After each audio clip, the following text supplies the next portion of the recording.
Barnes & Noble has purchased customer information from its bankrupt competitor, Borders Bookstore. Barnes & Noble wants to earn the business of people who used to shop at Borders. Borders customers received an email from the CEO of Barnes & Noble explaining that people could keep their customer information private if they want to. Borders customers have until October 15th to decide whether they'll provide personal information to Barnes & Noble.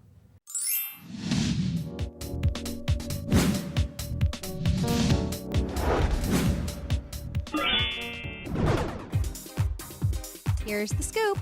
Here's Lori Bolivan with the entertainment. Who's topped the box office this weekend? The King has been dethroned, at least at the box office. The Lion King 3D held the top spot for 2 weekends in a row, but Dolphin Tale made a splash by jumping into first place.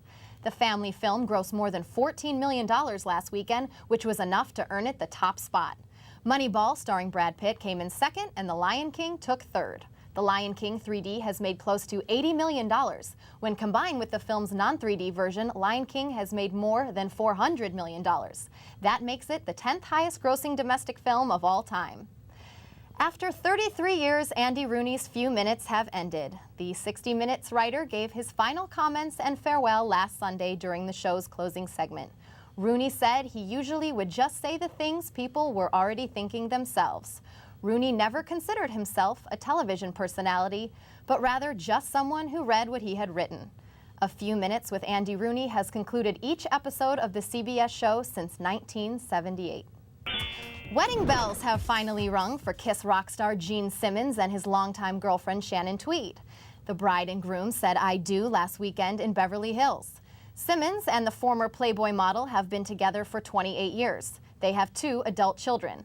Simmons is known for saying he'd never marry. Why the change of heart? Simmons said it was time for him to grow up. He's 62.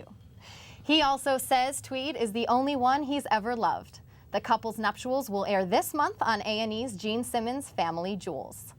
And the Simmons weren't the only Hollywood couple to walk down the aisle last weekend. Comedy star Seth Rogen married his girlfriend of 7 years, Lauren Miller. The couple met in 2004 when Rogen was a writer on The Ali G Show. The wedding took place in Sonoma, California, overlooking a vineyard. Guests included Rogen's friends and former co-stars Adam Sandler, Paul Rudd, and Jonah Hill. The LA County coroner is ruling the death of actor Jeff Conway was accidental. An autopsy showed Conway's death was a result of multiple causes, including internal infection. The actor was found unconscious in his LA home in May. He was hospitalized for more than 2 weeks before he died. His death was not the result of a drug overdose, even though opiates and other drugs were found in Conway's body when he was brought into the hospital. Conway was best known for his role in the movie Grease. Fans of the show Arrested Development can anticipate another season and even a movie. Series creator Mitchell Hurwitz says he is trying to bring the TV show back and tie it into a feature film. The movie's plot will focus on what the cast has been doing for the past 5 years. Actor Jason Bateman tweeted they probably will begin shooting next summer for a 2013 release. That's it for this week's entertainment headlines. Back to you, Andrea. Los Angeles has been struggling with its air quality for decades, and it's still struggling. Valley View's Myra Castaneda is here with the most recent findings. Outdoor pollution threatens the lives and health of millions across the U.S., and despite improvements to reduce smog in Los Angeles, the city has received a failing grade. Pollution from this tractor and pickup truck is contributing to the failing air quality grade Los Angeles has received. At the top of Runyon Canyon, a popular hiking spot in Hollywood, it's hard to miss the pollution beyond the horizon. It doesn't prevent me from coming out and running or being active, but yeah, I mean, I think about it. A report by Environment California ranks LA as the 3rd smoggiest city in the U.S. It's sad. You know, I thought that we had done a lot more to help our emissions, and it's sad that we're still not making a difference. The report found that California had smog levels exceeding the national health standard. Now, according to the American Lung Association, the Clean Air Act can save $2 trillion by 2020. It can also save at least 230,000 lives annually, but they want Congress to enforce stricter pollution laws. On their website, they have a list where people can see how they can protect themselves from pollution.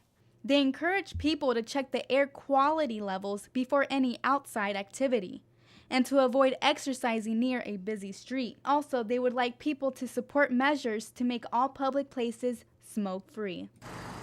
Smog poses a threat to every age group, such as children. They can develop diminished lung capacity, and children exposed to smog in the womb can experience stunted growth. The Environmental Protection Agency says the current national standard doesn't fully protect people. President Obama has announced that any changes to the standard would have to wait until 2013. Some experts say that Los Angeles may be doomed because the mountains surrounding the city trap pollution. Back to you.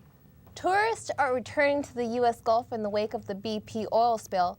Visitors remember for Louisiana, Mississippi, Alabama, and Florida had dropped off millions of gallons of oil spilled 18 months ago. BP has given Florida $30 million for campaigns to attract the 80 million tourists who used to flock there each year. Tourism officials say visitors to the Alabama coast decreased by 50% last summer, but an $18 million advertising drive helped raise tourism on the coast by 30% this year. Two ice shelves that existed before Europeans settled in Canada have shrunk significantly, one nearly disappearing altogether. This past summer, Ward Hunt Shelf Central area disintegrated into drifting ice masses. The disintegrating ice shelves eventually changed the look of Canada's coastline. The northern coast of Ellesmere Island contains the last remaining ice shelves in Canada. Scientists say the loss is an important sign of global warming. Many people are looking forward to ways to conserve energy and reduce pollution. A Living Green event in Simi Valley offers many different solutions. Kelsey Portopillo has the story. These birds from the Bird Experience were just one of the many exhibits featured at the 2011 Living Green Expo. The City of Simi Valley and the Simi Valley Chamber of Commerce joined together to hold this fall event. Exhibitors were invited to the Simi Valley Town Center to share their green ideas, programs, and products. A free bicycle safety rodeo for kids 13 years or under was a new addition to this year's event. An obstacle course was set up to test the kids' riding smarts and skills. Jeff Wonderland from August Roofing says they specialize in energy-sufficient roof systems. And all forms of energy efficiency related to your roofing products. So on the left is the concrete tile, which is far more energy efficient than your traditional asphalt shingle. Hybrid cars were also on display for people to take a look at. John Travis attended the event for the first time to find out ways he can recycle around his house. Yeah, I think Simi Valley is doing a good job to have this because it's a good idea to help the residents because we don't always know what the services are available. People walked around the 6-hour-long event getting free green items such as recyclable bags and plants. Go Green Expo is held every year to inform the public of different ways to be eco-friendly. A wide variety of organizations and companies ranging from Habitat for Humanity to public transit came out for the event. In Simi Valley, I'm Kelsey Portopillo for Valley View News. The NFL and college football is back in action. Plus, we have a report on bike theft. That's coming up after the break.